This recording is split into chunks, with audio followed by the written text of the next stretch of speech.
সমস্যা নিশ্চয়ই সব জায়গায় নেই, কোথাও কোথাও আছে। সুনির্দিষ্ট আমাদের কাছে যদি কিছু তথ্য দিতে পারেন আমরা নিশ্চয়ই তদন্ত করে সেখানে ব্যবস্থা নেব।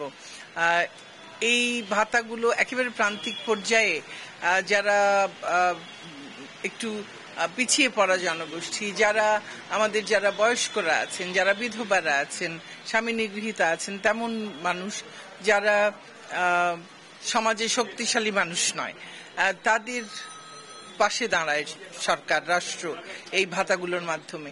তো সেখানে যদি কেউ কোনোভাবে কোনো দুর্নীতির আশ্রয় নেয় নিশ্চয়ই সেগুলো দূর করা আমাদের কর্তব্য। কাজেই আমাদেরকে যদি একটু জানাতে পারেন যে কোথায়, আপনাদের কাছে তথ্য থাকলে সেটা আমাদেরকে সাহায্য করবে। আমরা এমনিতে চেষ্টা করি সবসময় যেটা যতদূর সম্ভব স্বচ্ছতা যেন রক্ষা করা যায়। আর এখন যেহেতু সরাসরি একেবারে G2P পদ্ধতিতে চলে যায়, কাজেই সেখানে মাঝখান থেকে কারো টাকা নিয়ে যাবার সুযোগ কম।